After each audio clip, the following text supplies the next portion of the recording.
تو پتہ چلے صحت کتنی بڑی نعمت.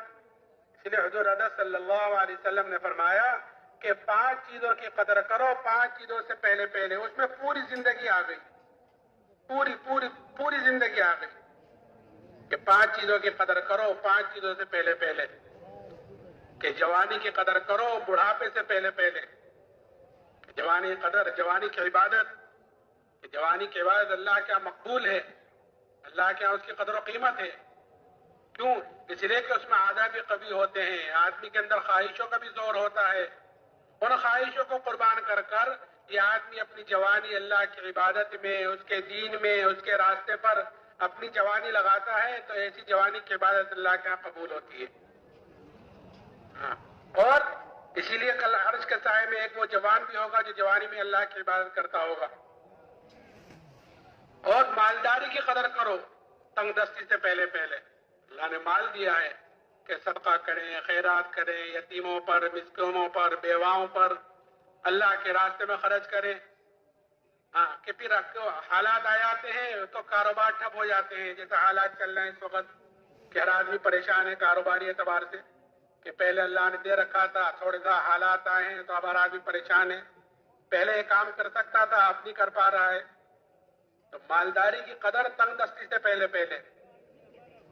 اور خالی اوقات کی قدر کرو مشغولی سے پہلے پہلے. خالی اوقات کی قدر کیا ہے؟ مثال کے طور پر اللہ کے راستے میں ہم لوگ نکلتے ہیں چلے 4 مہینے کے لیے, یہاں تو ماشاءاللہ 7 مہینے کی, سال کی بھی جماعتیں ہوتی ہیں. تو ایک حدیث پاک کا مفہوم ہے کہ جو آدمی 40 دن اخلاص کے ساتھ ایسی طرح نماز پڑھے کہ اس کی تکبیر اولا فوت نہیں ہوتی. جب امام نے اللہ اکبر کہا اسی وقت یہ بھی نماز میں شامل ہو گیا کہ 40 دن اخلاص کے ساتھ ایسی طرح نماز پڑھے کہ اس کی تکبیر اولا فوت نہ ہو, تو اللہ کی طرف سے 2 بڑے پروانے اس کو ملتے ہیں. بڑے پروانے, ایک جہنم سے چھٹکارے کا اور دوسرا نفاق سے بری ہونے کا. یہ 2 بڑے پروانے اس کو ملتے ہیں جو 40 دن اخلاص کے ساتھ ایسی طرح نماز پڑھے کہ اس کی تکبیر اولا فوت نہ ہو. تو اس حدیث پر عمل کرنے کا اللہ کے راستے میں نکل کر بہترین موقع ہوتا ہے.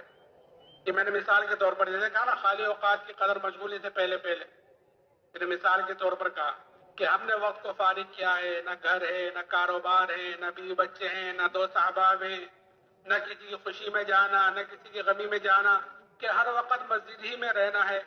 گشتوں کے لیے, ملاقاتوں کے لیے گئے, پھر مسجد میں کھانا پینا, سونا, اٹھنا, بیٹھنا. کہ اس حدیث پر عمل کرنے کا ایک بہترین موقع ہے خالی اوقات. ہم نے وقت کو فارغ کیا ہے. اگر اس حدیث پر یہاں عمل نہ ہوا تو گھر جا کر اس حدیث پر عمل کرنا مشکل ہو جائے گا کہ وہاں مشغولی کا وقت ہو گیا. گھر ہے, کاروبار ہے, بیوی بچے ہیں, کسی کی خوشی میں جانا ہے, کسی کی میت میں جانا ہے. کہ اگر عمل کرنا بھی چاہے 36 دن تک پڑھتا رہا, ایک دن چھوٹ گئی کہ اس فضیلت سے تو محروم ہو گیا. تو خالی اوقات کی قدر کرو مشغولی سے پہلے پہلے, اور زندگی کی قدر کرو کہ موت سے پہلے پہلے. کہ 5 چیزیں بتلائیں کہ زندگی کی قدر موت سے پہلے پہلے. تو میں نے کہا انعامات اللہ تعالیٰ کے بے شمار ہیں, لیکن ان تمام نعمتوں میں جو سب سے بڑی نعمت اللہ تعالیٰ نے مجھے اور آپ کو مرحمت فرمائی ہے وہ ایمان کی دولت ہے. اس لیے کہ آدمی خدا نہ خواستہ اگر ایمان کے بغیر اس دنیا سے چلا گیا تو آخرت میں اپنی جان کی فدیے میں دنیا کا سارا سونا چاندی بھی دے دے گا, تب بھی آخرت میں اللہ کے عذاب سے نہیں بچ سکتا. اتنی بڑی نعمت اللہ نے ہمیں مرحمت فرمائی. لیکن دوستو بزرگوں, جو چیز آدمی کو بغیر محنت کے, بغیر مجاہدے کے, بغیر قربانی کے ملتی ہے, آدمی کے اندر اس کی قدر و قیمت کم ہوتی ہے بنسبت اس کے جو چیز آدمی محنت کر کر حاصل کرتا ہے. کہ جس چیز پر آدمی کا جان, مال, وقت لگتا ہے, جس چیز کے لیے آدمی قربانی دیتا ہے, کہ اس کی قدر و قیمت آدمی کے اندر ہوتی ہے. کیونکہ ایمان ہمیں وراثت میں مل گیا ہے, تو اس لیے ہمارے اندر اس ایمان کی قدر و قیمت کم ہے. خاندان مسلمان, دادا باپ مسلمان, ہم مسلمان ہیں, گھر میں پیدا ہوئے, الحمدللہ ہم بھی مسلمان. حضور اقدس صلی اللہ علیہ وسلم نے اس ایمان کی اور ایمان والے کی قدر و قیمت بتلائی. تاکہ ہم جہاں ہوں ایمان کی طرف سے سب سے پہلے فکر مند ہوں کہ کیا قدر بتلائی، کہ یہ قدر بتلائی کہ جب تک ایک بھی ایمان والا اس دنیا میں موجود رہے گا کہ اللہ تعالیٰ اس سات زمین آسمان کے نظام کو باقی رکھے گا ایک ایمان والی کی وجہ سے، کہ ہماری قدر ہے اللہ کے ہاں، کہ اب اگر دنیا میں کوئی نہیں رہا اللہ اللہ کہنے والا، پھر چاہے دنیا انسانوں سے بھری ہوئی ہو کہ اللہ کو اس دنیا کی کوئی ضرورت نہیں، اللہ اس کو ختم کرے گا، کہ اس کا وجود ہی ایمان والے کی وجہ سے ہے، کہ یہ قدر بتلائی۔ اور قیمت کیا بتلائی کہ اگر رائے کے دانے کے برابر ایمان کو بچا کر لے گئے تو اللہ تعالیٰ اس دنیا سے 10 گنی بڑی جنت مرحمت فرمائے گا۔ اب جس کا ایمان جتنا اونچا ہوگا، جس کا ایمان جتنا اعلیٰ ہوگا، کہ کل قیامت کے دن اس کی اتنی بڑی جنت ہوگی۔ تو یہ اجتماعات کا ہونا اور یہ چلے 4 مہینے میں نکلنا، یہ اسی لیے ہے تاکہ ہمارے اندر اپنے ایمان کی کمزوری کا ہمارے اندر احساس پیدا ہو، اپنے دین کی کمزوری کا احساس پیدا ہو، کہ آدمی کے اندر جب کسی چیز کا کمزوری کا احساس پیدا ہو جاتا ہے، جب کسی چیز کا احساس پیدا ہو جاتا ہے تو کسی کو کہنے سننے کی ضرورت نہیں ہوتی، آدمی خود ہی اس کی فکر میں لگتا ہے۔ کسی کو جیسے ہمارے اندر دنیا کمانے کا ایک احساس ہے، دنیا کے نفع کا، دنیا کا نقصان کا ایک احساس ہے، تو کسی کو کہنے سننے کی ضرورت نہیں ہوگی کہ کل آپ نے دکان نہیں کھولی تھی تو آج تو کھول لیجئے، کل کام پر نہیں گئے تھے تو آج تو چلے جائیے۔ میں اگر بیمار بھی ہوگا تب بھی فکر میں ہوگا کسی طرح اچھا ہو جاؤں اور جلدی سے ڈیوٹی پر پہنچ جاؤں، دکان کھول لوں، کیونکہ ایک احساس ہے۔ اللہ کرے یہ احساس ہمارا دین کے اعتبار سے ہو جائے، یہ احساس ہمارے اندر ایمان پہ اعتبار ایمان کے ہو جائے۔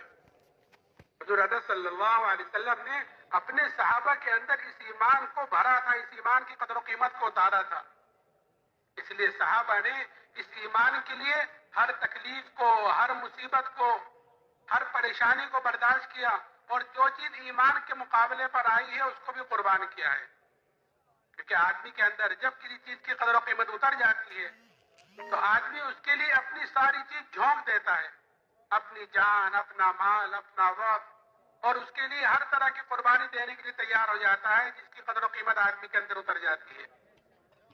صحابہ کے اندر یہ ایمان کی قدر و قیمت ایسی اتری ہوئی تھی کہ بڑی بڑی تکلیفیں، بڑی بڑی مصیبتیں کہ وہ آئی ہیں اور ان کو برداشت کیا ہے، ایسی ایسی مصیبتیں ہیں کہ ہم تو سوچ بھی نہیں سکتے کہ اگر ہم اپنے ایمان کو صحابہ کے ایمان کے مقابلے میں رکھ کے دیکھیں تو ابھی ہمیں پتہ چلے کہ ہم ایمان کے اعتبار سے کتنے کمزور ہیں۔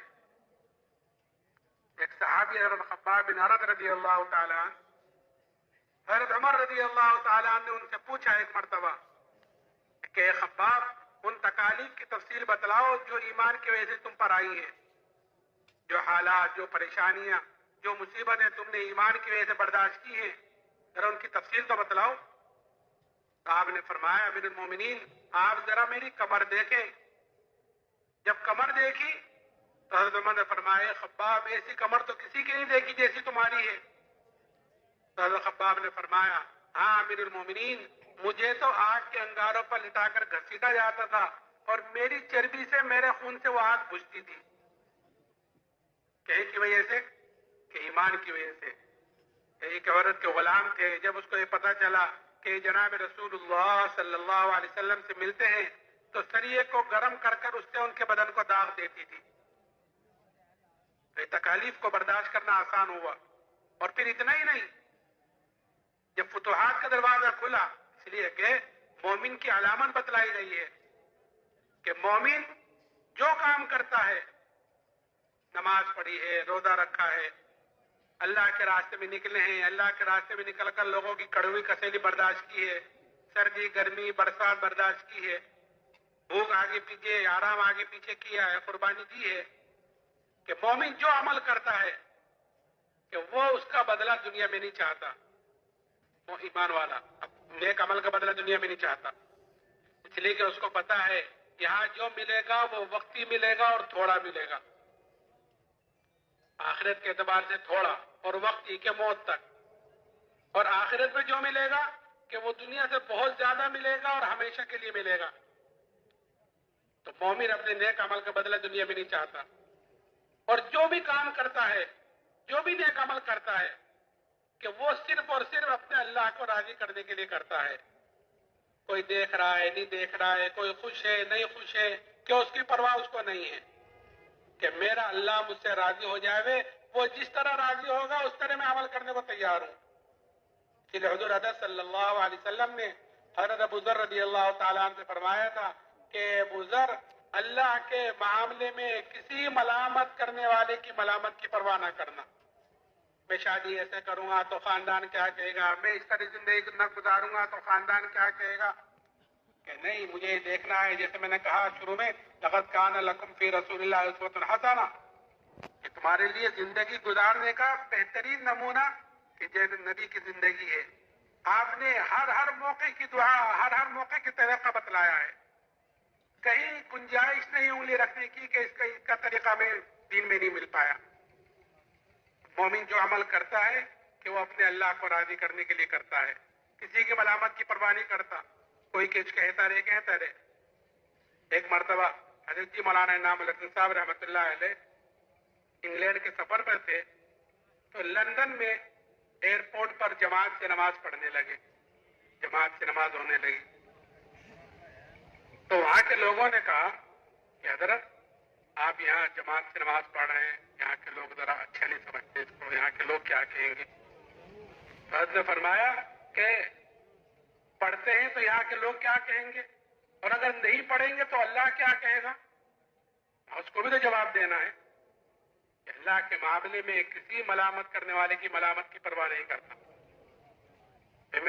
تو جو ایمان والا جو عمل کرتا ہے وہ اپنے اللہ کو راضی کرنے کے لیے، اور جو عمل کرتا ہے اس کا بدلہ وہ دنیا میں نہیں چاہتا، آخرت میں چاہتا ہے. اسی لیے جب فتوحات کا دروازہ کھلا تو صحابہ کرام رضی اللہ عنہ اجمعین اس پر رویا کرتے تھے کہ کہیں ہماری تکلیفوں کا، ہماری مشقتوں کا بدلہ کہیں ہمیں دنیا ہی میں تو نہیں مل رہا ہے، دنیا ہی میں تو نہیں مر رہے ہیں. کہ حضرت خباب جب فتوحات کا دروازہ کھلا تو ایک جملہ اس وقت یہ فرمایا کہ تکالیف کا بدلہ کہیں دنیا میں تو نہیں مل رہا ہے. تو کیسی قربانی، اور پھر قربانی بھی کہ ایمان کے مقابلے پر جو چیز آئی ہے، کہ بادشاہت آئی ہے تو بادشاہت کو قربان کیا، مال آیا ہے تو مال کو قربان کیا، کہ ہر چیز کو قربان کرنے کو تیار. یہ قصے ہم دوستوں بزرگوں سنتے رہتے ہیں تعلیم کے حلقوں میں بیٹھ کر، لیکن سننا سنانا اصل نہیں ہے، بلکہ سننا سنانا تو اس لیے ہے تاکہ یہ چیز اندر اترے گی تو عمل کی توفیق ہوگی، اور اندر اترتی ہے تو پھر عمل کی توفیق ہوتی ہے. ایک صحابی حضرت اللہ ابن حذافہ رضی اللہ تعالیٰ عنہ، ان کو روم کی فوج نے قید کیا اور قید کر کر ان کو بادشاہ کے سامنے لائے. بادشاہ نے ان کے اوپر نصرانیت کو پیش کیا کہ تم نصرانی ہو جاؤ تو میں آدھی بادشاہ تم کو دے دوں گا، آدھی سلطنت میں تم کو دے دوں گا. وہ صحابی انہوں نے سوچا ہوگا کہ یہ بادشاہ مجھے کامل ایمان چھوڑنے پر آدھی بادشاہ دینے کو تیار ہے، اور مجھ سے میرے نبی نے کیا کہا کہ اگر رائے کے دانے کے برابر ایمان کو بچا کر لے گئے تو اللہ تعالیٰ اس دنیا سے 10 گنی بڑی جنت مرحمت فرمائے گا. کہ کہیں دور دور تک بھی مقابلہ نہیں، کہا آدھی بادشاہ پورے ایمان چھوڑنے پر، اور کہا رائے کے دانے کے برابر ایمان کو بچانے پر کہ 10 گنی بڑی جنت. تو اسی وقت جواب دیا آدھی بادشاہت نہیں، اگر پوری بادشاہت ہے اور پوری بھی نہیں، عرب کی جتنی بادشاہت ہیں سب کی سب دے، تب بھی میں پلک جھپکنے کے برابر ایمان کو چھوڑنے کو تیار نہیں ہوں. قربانی ایمان کے مقابلے پر آئی ہے کہ قربانی دی ہے. اور پھر اتنا ہی نہیں کہ اگر نہیں مانتے تو چھوڑ دیا کہ چلے جاؤ اپنے گھر، نہیں، پھر دوسری چیز دھمکی. دھمکی تو کیا، اصل تو دوستو بزرگوں حالات آتے ہیں اللہ کی طرف سے، اور یہ دیکھنے کے لیے آتے ہیں کہ یہ اپنے ایمان میں کتنا مضبوط ہے. الف لام میم حسب الناس ان یترکوا ان یقولوا آمنا وهم لا یفتنون. قرآن پوچھتا ہے کہ تم یہ گمان کرتے ہو کہ تم یہ کہہ دو کہ ہم تو ایمان والے ہیں تو تم آزمائی نہیں جاؤ گے. نہیں، آزمائش آتی ہے اللہ کی طرف سے یہ دیکھنے کے لیے کہ یہ اپنے ایمان میں کتنا مضبوط ہے. حالات آتے ہیں تو جو ایمان والا ہوتا ہے وہ حالات کا مقابلہ حالات سے نہیں کرتا، بلکہ حالات کا مقابلہ اعمال سے، توبہ استغفار سے، اللہ کی طرف رجوع کرنے سے کرتا ہے کہ جب توبہ استغفار کرتا ہے تو پھر اللہ تعالیٰ حالات کو پلٹ دیتے ہیں، اس لیے کہ حالات کا تعلق دنیا کی کسی چیز سے نہیں ہے، بلکہ حالات کا تعلق اللہ کے فیصلوں سے ہے، اور اللہ کے فیصلے ویسے ہوتے ہیں جیسے انسان کے اعمال اوپر جاتے ہیں۔ اگر اللہ ہمارے اعمال اوپر ایسے جا رہے ہیں جو اللہ کو خوش کرنے والے ہیں، اس کو راضی کرنے والے ہیں، تو پھر اللہ کی طرف سے جو فیصلے آئیں گے وہ بھی ایسے آئیں گے جو انسان کو خوش کریں گے۔ اور اگر ہمارے اعمال اوپر ایسے جا رہے ہیں جو اللہ کو ناراض کرنے والے ہیں، اس کو ناخوش کرنے والے ہیں، تو اوپر سے جو فیصلے آئیں گے وہ بھی ایسے آئیں گے جو ہمیں ناگوار گزریں گے، جیسے اس وقت چل رہا ہے کہ چاروں طرف حالات ہیں، پوری دنیا میں حالات ہیں، کہ اس کی وجہ کیا ہے؟ کہ حالات کی وجہ یہ ہے کہ انسان کے اعمال خراب ہیں، اعمال خراب ہے، ماحول خراب ہے، اعمال خراب ہے، ماحول خراب ہے۔ اور یہ کیوں ہے؟ کیونکہ اندر کا یقین خراب ہے۔ تو میں عرض کر رہا تھا کہ ایمان والا حالات کا مقابلہ حالات سے نہیں کرتا، بلکہ حالات کا مقابلہ اعمال سے کرتا ہے، توبہ استغفار سے کرتا ہے۔ ایک مرتبہ حضرت عمر رضی اللہ تعالیٰ عنہ کے زمانے میں قحط شادی ہوئی، قحط پڑا، اور ایسا قحط پڑا کہ جانور تک ہلاک ہونے شروع ہو گئے۔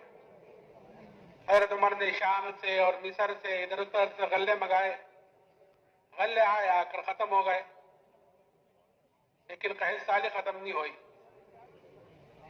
ایک صحابی نے بکری ذبح کی تو اس بکری کے اندر سے نہ خون نکلا نہ گوشت نکلا، خالی ہڈی ہڈی نکلی، ایسا قحط۔ وہ صحابی روتے ہوئے سو گئے۔ خواب میں زیارت کی جناب رسول اللہ صلی اللہ علیہ وسلم کی، آپ نے فرمایا عمر کو میرا سلام کہنا اور یہ کہنا کہ تو بڑا عقل مند تھا، تجھے کیا ہوا؟ یہ صحابی اٹھے، اٹھ کر حضرت عمر کی خدمت میں گئے اور جا کر اپنے خواب کا تذکرہ کیا، اپنا قصہ سنایا۔ حضرت عمر نے فوراً مشورے والوں کو جمع کیا۔ مشورے میں خیر ہوتی ہے کہ جو آدمی دین کا، دنیا کا کوئی بھی کام مشورے سے کرتا ہے وہ نامراد نہیں رہتا، مشورے میں خیر ہوتی ہے۔ فوراً مشورے والوں کو جمع کیا اور مشورے والے کو جمع کرنے کے بعد یہ خواب سنایا۔ تو مشورے میں یہ بات آئی کہ امیر المومنین، جہاں سے بارش رکی ہے ہم اسی کی طرف رجوع کیوں نہیں کرتے؟ ہم غلے منگا رہے ہیں شام سے، مصر سے، ادھر ادھر سے، اور قحط سالی تو اللہ کی طرف سے آئی ہے۔ فرمایا کہ ہاں یہ چوک ہو رہی ہے۔ فوراً مدینے سے باہر گئے اور ابھی توبہ استغفاری کر رہے تھے کہ اسی وقت بارش شروع ہو گئی، کہ جب تک حالات کا مقابلہ، ہاں کہ اللہ نے ہمیں مقصد کے لیے پیدا کیا تھا۔ افحسبتم انما خلقناکم عبثا وانکم الینا لا ترجعون، تم یہ گمان کرتے ہو کہ تم کو یہی بیکار پیدا کیا گیا ہے؟ کہ نہیں، بیکار نہیں پیدا کیا گیا، ہمیں تو اللہ نے اپنے لیے پیدا کیا تھا، اپنی عبادت کے لیے پیدا کیا تھا۔ ما خلقت الجن والانس الا لیعبدون، کہ میں نے انسانوں اور جناتوں کو اپنی عبادت کے لیے پیدا کیا۔ تو عبادت خالی نماز پڑھنا نہیں ہے، عبادت خالی روزہ رکھنا نہیں ہے۔ آج یہ تصور خالی نماز پڑھنے تک رہ گیا، عبادت کر رہے ہیں اللہ کی، کہ نہیں، عبادت تو ہر وہ عمل عبادت اور دین بنے گا جو عمل ہمارا نبی کے طریقے کے مطابق ہوگا۔ جو چیز ہماری نبی کے طریقے کے مطابق ہوگی وہ چیز ہماری عبادت بنے گی، دین بنے گی۔ اور جو چیز ہماری نبی کے طریقے سے ہٹی ہوئی ہوگی، وہ چاہے کتنی بڑی سے بڑی چیز ہو، کہ اگر نبی کے طریقے سے ہٹ کر ہے تو وہ عبادت کی عبادت نہیں رہتی۔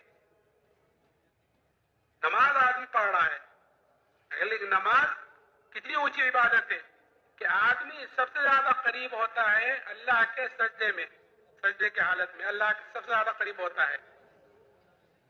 اتنی بڑی عبادت کہ اللہ نے سارے احکامات تو دنیا میں اتارے، اور جب نماز دینے کا ارادہ فرمایا تو اللہ نے اپنے پاس بلا کر نماز دی۔ اور نماز اتنی اونچی عبادت، صحابہ فرماتے ہیں ہمیں کبھی اتنی خوشی نہیں ہوئی جتنی نماز کے آنے پر ہوئی، کہ ابھی ہمارا کوئی مسئلہ اٹکے گا، 2 رکعت پڑھ کر اللہ سے اپنے مسائل کو حل کرائیں گے، اتنی اونچی عبادت۔ لیکن اگر وہ نماز، اگر وہ بھی نبی کے طریقے کے مطابق نہ ہوئی تو وہ نماز پرانے کپڑے کی طرح لپیٹ کر نمازی کے منہ پر واپس مار دی جاتی ہے۔ آپ نے ایک صحابی کو 3 مرتبہ واپس فرمایا کہ جاؤ نماز پڑھو، تم نے نماز نہیں پڑھی، کیونکہ حکم ہے صلو کما رأیتمونی اصلی، یہ خالی نماز کے لیے نہیں ہے، پوری زندگی کے لیے ہے کہ زندگی ایسے گزارو جیسے مجھے دیکھا ہے گزارتے ہوئے۔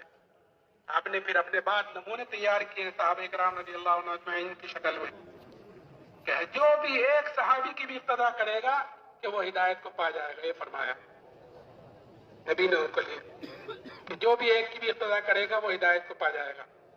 کہ نمونے بنائے، نمونے نبی تھے، نبی نے اپنے سامنے نمونے بنائے بھی صحابہ کو، یہ فرمایا صلو کما رأیتمونی اصلی، کہ نماز ایسے پڑھو جیسے نماز مجھے پڑھتا دیکھ رہے ہو۔ حدیث پاک کا مفہوم ہے کہ وہ نماز جس کا وضو، رکوع، سجدہ اچھی طرح نہ کیا گیا ہو، کیا مطلب اچھی طرح نہ، یعنی نبی کے طریقے کے مطابق نہ ہو، تو وہ نماز پرانے کپڑے کی طرح لپیٹ کر نمازی کے منہ پر واپس مار دی جاتی ہے۔ اور پھر اتنا ہی نہیں، وہ نماز بد دعا دیتی ہوئی جاتی ہے کہ جیسا تو نے مجھے ضائع اور برباد کیا، اللہ تجھے بھی ایسا ضائع اور برباد کرے۔ تو جو نماز ہمارے لیے رحمتوں کا، ہمارے لیے برکتوں کا، ہمارے حالات کو صحیح کرانے کا جو نماز ہمارے لیے دروازہ لے کر آئی تھی، کہ وہی نماز ہمارے لیے بد دعا دیتی ہوئی جاتی ہے، پھر ہمارے مسائل کہاں سے حل ہوں؟ اور یہ کیوں ہے؟ کیونکہ نماز سے کامیابی کا یقین اندر سے نکل گیا، کیونکہ ایمان کمزور ہے۔ جیسے میں نے کہا نا، آدمی کو جو چیز چلاتی ہے اعمال کے اعتبار سے، کہ وہ اس کو اس کے اندر کی طاقت چلاتی ہے۔ آدمی اپنے اندر کی طاقت سے چلتا ہے باعتبار اعمال کے، جیسے اندر کی طاقت ہوگی بدن سے نکلنے والے اعمال ویسے ہوں گے۔ اگر اندر یقین بنا ہوا ہوگا تو بدن سے نکلنے والے اعمال اس کے اعتبار سے ہوں گے۔ اللہ سے ہونے کا یقین ہوگا تو سب سے پہلے آدمی اسباب کو اختیار کرنے سے پہلے اعمال کو اختیار کرے گا۔ بیماری آئی ہے تو سب سے پہلے صدقہ دے گا، ڈاکٹر کے یہاں بعد میں جائے گا۔ کوئی پریشانی، کوئی حالات آئی ہے، نماز پہلے پڑھے گا، پھر اس کے بعد دوسرا قدم اٹھائے گا۔ آپ نے ایک صحابی سے کہا کہ پہلے کہ میں بحرین جانا چاہتا ہوں تجارت کے لیے، آپ نے فرمایا پہلے 2 رکعت نماز پڑھ لو۔ حضور اعظم صلی اللہ علیہ وسلم نے اپنے صحابہ کو اعمال پر ڈالا تھا کہ پہلے اللہ سے مانگو، پہلے اللہ کی طرف رجوع کرو، پھر اسباب اختیار کرو۔ تو میں عرض کر رہا تھا کہ مسلمان حالات کا مقابلہ حالات سے نہیں کرتا، بلکہ حالات کا مقابلہ اعمال سے کرتا ہے۔ تو دوسری چیز دھمکی دی ان صحابی کو کہ بادشاہ نے دیگ منگائی، دیگ منگا کر اس کے اندر پانی کھولایا، اور پانی جب کھول گیا تو بادشاہ نے قیدیوں کو بلا کر ان کے سامنے اس میں ڈلوایا۔ یہ آ رہے، یہ حالات آ رہے ہیں۔ الف حاسب الناس ان یترکوا ان یقولوا آمنا وهم لا یفتنون، اس کے اندر قیدیوں کو ڈالا گیا اور پھر یہ کہا گیا کہ یہ تو ایمان سے پھر جاؤ، نہیں تو تمہیں بھی اس میں ڈالا جائے گا۔ وہ صحابی کہنے لگے جو تجھ سے ہو سکے وہ تو کر لے۔ بادشاہ نے حکم دیا کہ ان کو اس میں ڈال دو۔ جب لے جانے لگے تو وہ صحابی رونے لگے۔ اس کی اطلاع کی گئی بادشاہ کو کہ وہ تو رو رہے ہیں۔ بادشاہ نے بلایا، پھر ان کے اوپر نصرانیت کو پیش کیا۔ وہ کہنے لگے کہ میں نے ایک مرتبہ تجھ سے کہہ دیا تھا کہ تجھ سے جو ہو سکے وہ تو کر لے۔ کیسے پھر رو کیوں رہے تھے؟ کہ میں تو اس لیے رو رہا تھا کہ میرے بدن کے اندر ایک جان ہے، وہ جان اس دیگ میں ڈالی جائے گی، ختم ہو جائے گی۔ میں تو اس لیے رو رہا تھا کاش میرے روئے میں جان ہوتی، میرے بدن کے اندر 100 جانیں ہوتی، اور وہ ساری کی ساری جانیں آج اس دیگ میں ڈالی جاتی، اور وہ ساری کی ساری جانیں میں اللہ کے نام پر قربان کرتا۔ کہ ایک جان کا کیا قربان کرتا، ایک جان کیا قربان کرنا۔ کل قیامت کے جب اللہ پوچھتا ہے عبداللہ دنیا سے کیا لایا، تو میں کہتا ہے اللہ جتنی تو نے مجھے جانیں دی تھی سب تیرے نام پر قربان کر کر آیا ہوں۔ تو دوستو بزرگوں، یہ جذبہ بنتا ہے دعوت سے کہ جب آدمی اپنے دین کو لے کر حرکت میں ہوتا ہے اور اپنی اللہ کی بڑائی کو بولتا ہے، اپنی اللہ کی بڑائی کو سنتا ہے، تو اس کا یقین اندر اترتا ہے، تو پھر یقین اندر اترتا ہے تو پھر جان مال اس کے نام پر لگانے کے اندر جذبہ پیدا ہوتا ہے، اور جان مال دیا وہی اسی کا ہے۔ ان اللہ اشتری من المؤمنین انفسهم واموالهم بان لهم الجنہ، کہ اس نے تو جنت کے بدلے میں انسانوں کو جان و مال خرید لیا ہے۔ یہ تو اس کا احسان ہے کہ اس نے ہمیں دوبارہ دے دیا ہے کہ استعمال کر کے رہو۔ لیکن اب جان مال اسی کے نام پڑنے لگے، اسی کے کام پڑنے لگے، باقی ہر چیز پر لگے، کتنا بڑا ظلم ہے۔ اس لیے دوستو بزرگوں، ہمیں، اور یہ ساری چیزیں اندر کی کمزوری کی وجہ سے، اس لیے بنیادی چیز جو ہے ہر آدمی کے لیے، ہر مسلمان کے لیے، وہ اپنے اندر کے یقین کو بدلنا ہے۔ اندر کا یقین بدلے گا دعوت سے، کہ جب دعوت دے گا تو پھر اندر کا یقین بدلے گا، پھر آدمی کو فکر ہوگی ہر وقت، یہ اپنے ایمان کی طرف سے 24 گھنٹے فکر مند رہے گا۔ یہ صحابہ کرام رضوان اللہ عنہم اجمعین ہر وقت اپنے ایمان کی طرف سے فکر مند رہتے تھے، اور چھوٹی چھوٹی باتوں پر اپنے ایمان کی طرف سے فکر پیدا ہو جاتی تھی۔ ایک صحابی حضرت حنظلہ رضی اللہ تعالیٰ بیٹھے ہوئے ہیں، اچانک کھڑے ہوئے کہتے ہوئے کہ حنظلہ تو منافق ہو گیا، حنظلہ منافق ہو گیا، یہ کہتے ہوئے باہر نکلے۔ حضرت ابوبکر صدیق رضی اللہ تعالیٰ عنہ تشریف لے جا رہے تھے، ان سے کہا حنظلہ منافق ہو گیا۔ پوچھنے لگے کہ اتنی بڑی بات کہہ رہے ہو، کیا وجہ ہے، کیا بات ہے؟ تو وجہ بتلائی کہ جب ہم نبی کی مجلس میں ہوتے ہیں تو اندر کی کیفیت کچھ اور ہوتی ہے، اور جب ہم گھر میں آ جاتے ہیں تو بیوی بچے پاس آ جاتے ہیں، کچھ ہنسی مذاق کی باتیں شروع ہو جاتی ہیں، تو وہ کیفیت ختم ہو جاتی ہے جو نبی کی مجلس میں ہوئی۔ تو حضرت ابوبکر نے فرمایا یہ کیفیت تو ہماری بھی ہوتی ہے، چلو چل کر حضور سے پوچھتے ہیں۔ تو اتنی سی بات پر کہ نبی کی مجلس میں کیفیت کچھ اور ہے، گھر آ کر کیفیت کچھ اور ہے، اپنے منافق ہونے کا ڈر پیدا ہوا۔ جیسے میں نے کہا نا کہ آدمی کے اندر جب کسی چیز کی قدر و قیمت اتر جاتی ہے تو آدمی اس کی طرف سے ہر وقت فکر مند رہتا ہے۔ پھر دوستو بزرگوں، خالی ایمانی کی طرف سے فکر مند نہیں ہے کہ پھر عملوں کی طرف سے بھی فکر مند ہے، اس لیے کہ ایمان اور اعمال صالحہ، ایمان اور اعمال صالحہ یہ ہیں دونوں چیز کامیابی کے لیے، کہ ایمان کے بغیر تو کوئی عمل قابل قبول ہے ہی نہیں، ایمان ہے اور اعمال صالحہ نہیں ہے تو پھر کل قیامت میں اس کی سزا بھگتنی پڑے گی۔ یہ اللہ غفور الرحیم ہے، وہ معاف کر دے تو پھر اسے کون پوچھنے والا ہے؟ تو اس لیے صحابہ کرام رضی اللہ عنہ اجمعین اپنے ایمان کے ساتھ ساتھ اپنے عملوں کی طرف سے بھی فکر مند رہتے تھے، اور جس طرح ایمان کے لیے قربانیاں دی ہیں اور ایمان کے لیے تکالیف برداشت کی ہیں، اسی طرح اعمال کی طرف سے بھی قربانیاں دی ہیں۔ کیسی قربانی دی ہے؟ ایک صحابی حضرت ابو طلحہ رضی اللہ تعالیٰ عنہ اپنے باغ میں نماز پڑھ رہے تھے، گنجان باغ، بھرا ہوا باغ، اس میں نماز پڑھ رہے تھے۔ اچانک ایک پرندہ اندر گھسا اور وہ گھومنے لگا، نماز پڑھتے پڑھتے اس پر نگاہ پڑ گئی اور نگاہ اس کے ساتھ گھومنے لگی۔ تھوڑی دیر میں خیال آیا کہ میں تو نماز پڑھ رہا تھا۔ جب یہ خیال آیا کہ نماز پڑھ رہا تھا تو یہ بھول گئے کہ کتنی رکعتیں ہوئیں، 2 ہوئیں کہ 3 ہوئیں، یہ بھول گئے۔ سلام پھیرا، سلام پھیر کر فوراً جناب رسول اللہ صلی اللہ علیہ وسلم خدمت میں حاضر ہوئے اور جا کر عرض کیا، رسول اللہ یہ پورا کا پورا باغ اللہ کے نام پر صدقہ ہے۔ کیوں؟ کیونکہ یہ باغ ذریعہ بنا ہے میرے عمل کی خرابی کا، یہ باغ ذریعہ بنا ہے میری نماز کی خرابی کا۔ نہ یہ باغ ہوتا، نہ میں اس میں نماز پڑھتا، نہ پرندہ اندر آتا، اور نہ میری نماز جیسے ہمیں بات خراب ہوتی۔ اور آج مسلمانوں کا کیا حال ہے کہ ہم لوگ آج سب سے زیادہ غفلت میں پڑے ہوئے ہیں نماز کی طرف سے۔ حدیث میں آتا ہے کہ اسلام میں اس کا کوئی حصہ نہیں ہے جو مسلمان نماز نہ پڑھے۔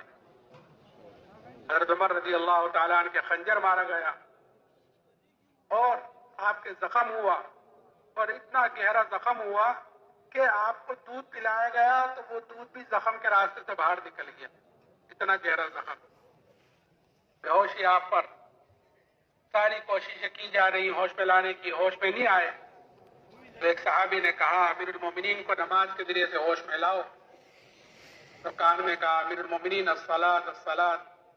آپ نے آنکھ کھولی اور اس وقت یہ جملہ فرمایا کہ ہاں جو مومن نماز نہ پڑھے، جو مسلمان کے اسلام میں اس کا کوئی حصہ نہیں۔ نماز میں غفلت کہیں کی وجہ سے ہے کہ اندر کی یقین کی خرابی کی وجہ سے۔ اس لیے دوستو بزرگوں، دعوت کے ذریعے سے ہمیں اپنے اندر کے یقین کو بدلنا ہے۔ اور دوسری چیز ہماری غفلت، کہ جیسے یقین خراب ہے تو یقین کی خرابی کی وجہ سے غفلت بھی اندر کو بھری ہوئی ہے کہ ہر وقت آدمی ہر جگہ غافل ہے اللہ سے، اس کے احکامات سے، نبی کے طریقے سے۔ اور یہ غفلت کیوں ہے؟ کیونکہ ہم نے اللہ کے ذکر کو چھوڑ رکھا ہے. تو اپنے اندر کی غفلت کو ختم کرنا ہے اللہ کے ذکر کے ساتھ. کہ ہمارے بڑے 3 تسبیح صبح کو 3 تسبیح شام کو دھیان سے جی لگا کر پڑھنے کے لیے کہتے ہیں کہ ایک تسبیح تیسرے کلمے کی، ایک درود شریف کی، ایک استغفار کی. یہ 3 تسبیح صبح کو 3 تسبیح شام کو باوضو ہو کر قبلے کی طرف منہ کر کر. اس لیے کہ اللہ کا ذکر اگر غفلت سے بھی لوگے تو بھی نفع سے تو خالی ہے ہی نہیں، کہ ثواب تو اس پر مل ہی جائے گا، لیکن غفلت اپنی جگہ باقی رہے گی. اور اصل ہمیں ختم کرنی ہے غفلت کو. اس لیے دھیان سے جی لگا کر قبلے کی طرف منہ کر کر جتنا اللہ کا ذکر کریں گے اتنی اندر کی غفلت ٹوٹے گی. اندر کی غفلت ٹوٹے گی، اللہ کا دھیان آئے گا تو ہر عمل میں اللہ کا دھیان آئے گا. آج تو ہماری نمازیں پوری ہو جاتی ہیں اللہ کے دھیان کے بغیر. کوئی کھیتوں میں گھوم رہا ہے، کوئی کاروبار میں گھوم رہا ہے، کوئی تجارت میں گھوم رہا ہے، کوئی کہیں گھوم رہا ہے، کوئی کہیں گھوم رہا ہے کہ نماز پوری ہو جاتی ہے. غفلت والی نمازیں، غفلت والی دعائیں ہیں، غفلت والی عبادتیں ہیں. کہاں؟ اس لیے ہمیں اللہ کا ذکر کرنا ہے تاکہ اندر کی غفلت ختم ہو. کریں گے انشاءاللہ. اب تھوڑا سا وقت باقی رہ گیا. آج جمعہ کا مبارک دن بھی ہے، عصر کے بعد کا وقت ہے. جیسے میں نے شروع میں کہا بڑا قیمتی وقت ہے. عصر کے بعد جمعے کے دن ایک گھڑی ایسی بھی ہوتی ہے جس میں دعا قبول ہوتی ہے. اس لیے پورا اتنا بڑا مجمع اللہ کی طرف متوجہ ہو. اپنے لیے بھی اور پوری امت کے لیے بھی ہدایت کی دعائیں کرائیں، ہدایت کی دعا کریں اور اللہ سے توبہ استغفار کریں. اللہ تعالیٰ کہنے سننا عمل کرنے کی توفیق نصیب فرمائے.